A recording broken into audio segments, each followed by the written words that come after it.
Hey guys, welcome back to our channel. Many of you who have started their studies in September, we hope that you're having a good time with your studies. Many students have deferred their admissions this year because of the coronavirus situation, and Yeah, we understand that these are some extraordinary times, but it should not stop you from moving forward. You can use this time to plan your courses and understand the structure of the master's program in the Netherlands. And guess what? We are here to help you. Today we will talk all about this. We will explain the program structure of 1 and 2 year master's program offered at Dutch universities. If you want to know more about this topic, then please keep on watching and subscribe to our channel if you haven't already.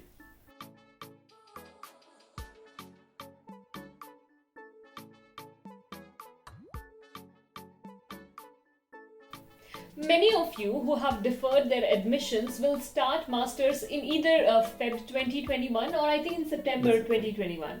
So you must have already started going through the study guide provided by your university.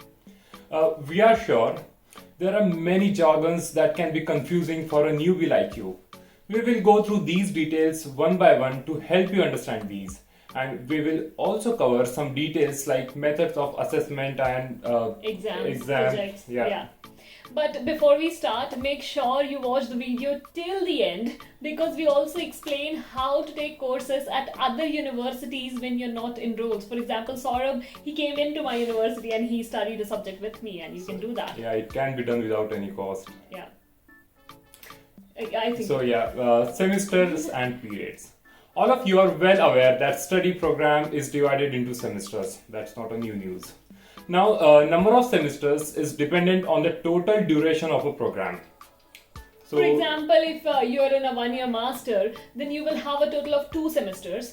In a few countries, it would be 3, but in the Netherlands, it is limited to 2 semesters. Similarly, for a 2 year master's like ours, there is a total of 4 semesters. the first semester of any academic year starts in September, and for the second semester starts in February of the next year. Now, you must have come across the term period by now. So, in Dutch universities, semesters are further divided into periods. Each semester has 2 periods or 3 depending on the university. For example, at my university, Fry University, semesters are divided into 3 periods. The first 2 periods are of 2 months each, and the third period is only of 1 month. But at my university, we only have 2 periods in 1 semester. At the end of each period, we have exams, but we also have midterms, but that depends on your courses. So yeah, that's right. You have exams every alternate month. Yeah. Almost every alternate month. Thus, please make sure you plan your studies accordingly because it can be a bit overwhelming for those who are not accustomed to this setting.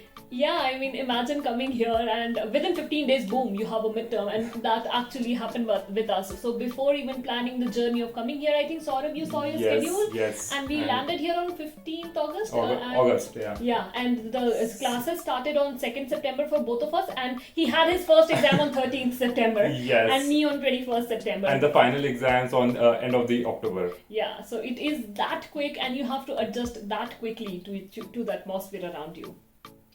Credits.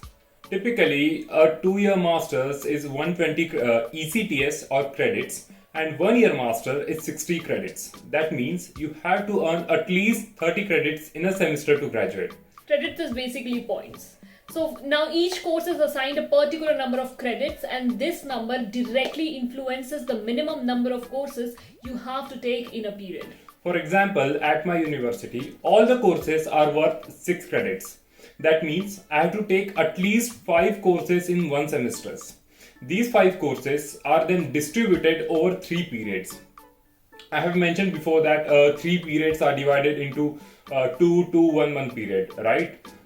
Now I can plan these 5 courses in a similar way, that is 2 courses in each in the first 2 periods and 1 course in the last period, which covers all the 5 courses.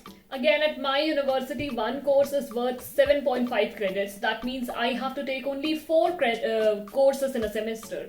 Now you must be thinking, why this difference, and isn't it better for me that I have to study fewer courses? Well, no, it's not better or worse. The number of credits of a course roughly translates to how much time and effort is needed to successfully finish the course. That means the higher the credits of a course, the more time you have to spend studying it. So yeah, keep that in mind before choosing the courses. Now you might be thinking that what if I want to take more than 2 courses in one period? You can of course do that. But this is exactly the next point of discussion, so stay tuned and we'll tell you if it is a good idea or bad.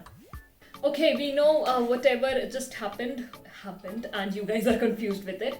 So let us try to visualize the whole process for you. So we are Utrecht University, we are the first semester, and this first semester is divided into block 1 and block 2, also period 1, period 2, or block 1, block 2. So my university has 7.5 credits for each subject.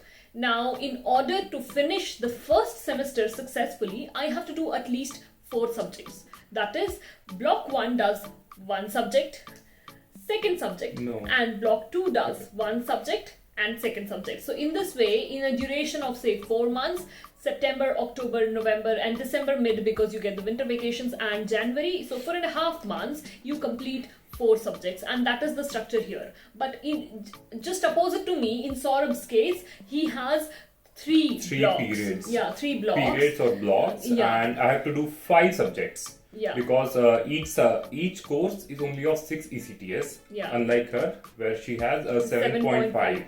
So yeah. Compulsory and constraint courses.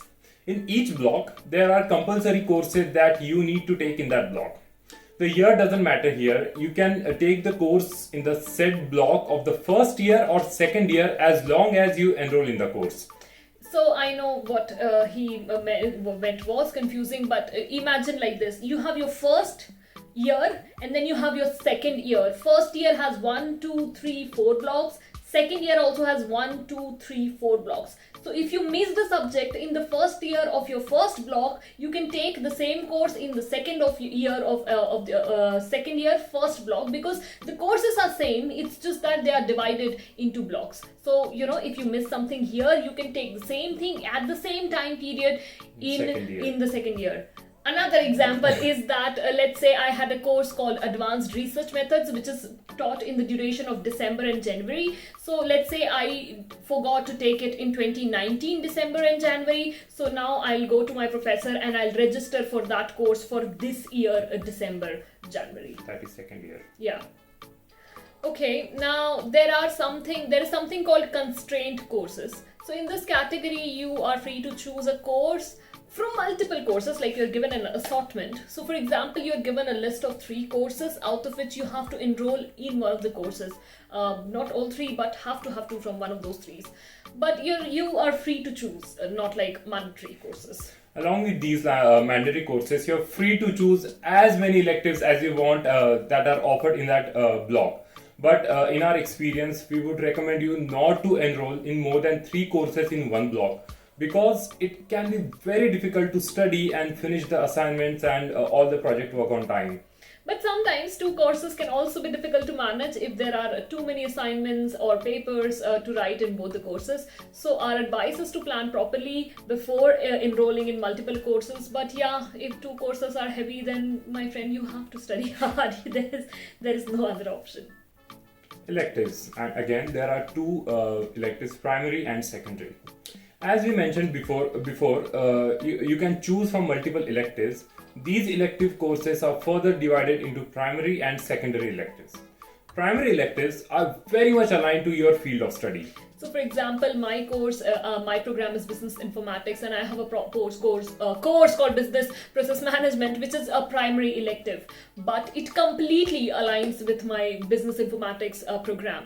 But a secondary elective does not necessarily fit in your program, but you're free to take it. Usually there is a limit on how many secondary electives you can take. So in my case, we can only take 2 electives in the whole study program. So for example, there is a subject called multimedia retrieval. It is not related to my course, but it is from gaming technology. So people who develop games and they learn how to develop the images and all of that, multimedia retrieval is for them. But it sounded so interesting to me that I really wanted to study it. So I enrolled for that course as a secondary elective. exams, assignments, and group projects. The method of assessment is not always an exam.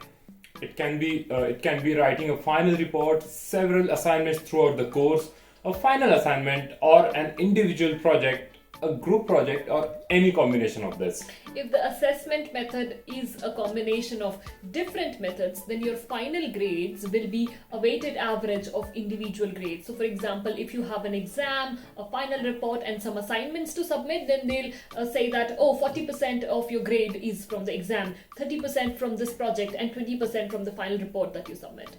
Usually, you have to score minimum of 5 or 5.5 in both exams and report to pass the course.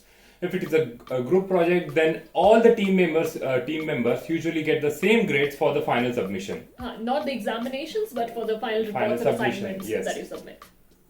Master's thesis, the dreaded subject. Your thesis usually accounts for the 1/4 of the total credits. This can be 30 or 45 based on the total course credits of your university. There is a criterion that you need to fulfill before you can start the thesis. This can be that you have to get minimum number of required credits, clear all the mandatory courses and all that. Once you meet the criteria, then you can start your thesis. Now, in some universities, it is easier to find a supervisor for your thesis because you always need one. Lucky guys. Yeah, the college will ask you to give your choice of supervisor, and based on their availability, you'll be assigned to one. But in some universities like mine, you have to go on a portal, find a professor there, or email professors, and then talk to them on what they are working on, tell them your ideas, and then get them to agree or find a common ground. Also, a university usually arranges a thesis day where they present all the available thesis projects that you can choose from. If you don't want to do a thesis at your university, then you have an option to do it from a company. Yes, then it can become your internship. You have to write a proposal on what you will be doing in an internship. In this case, there will be a supervisor from your university and from a company where you will be doing the internship. And if you're very, very lucky, this internship plus thesis could one day turn into your full-time job. Doing courses at other universities. Now, if you find a course that is offered by some other Dutch university and you are interested in it, then you can enroll in that course and get extra credits for it without paying any extra fees or payments. So in that case, the course should be from your field of studies. To enroll in the course, you have to take permission from the exam committee of your own university. They usually ask you for the course description to check whether it aligns with your field of study or not. So once you get their written permission over an email or a letter, then you have to approach the other university with the request to enroll.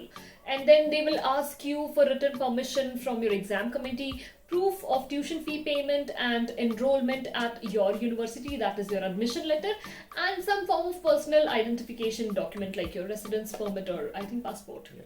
And on the successful verification, you will be enrolled in that course and given a temporary student number. This student number is used by the professors to grade you. Once you finish the course, you can request a transcript and send it back to the exam committee of your university. They will add these credits to your total, and this is a very good way to design your master's program. Yeah, it's like very, very diverse. You get to experience a lot of different universities and yeah, it's a good opportunity. So yeah, we hope all the information will be helpful for you guys. If you still have any questions or if there is any video request, just please let us know. Come to our Instagram or comment down below and let us know if we missed anything. And if we have managed to cover everything, then please show your love by commenting, liking, subscribing and sharing. See you next time, guys. Bye.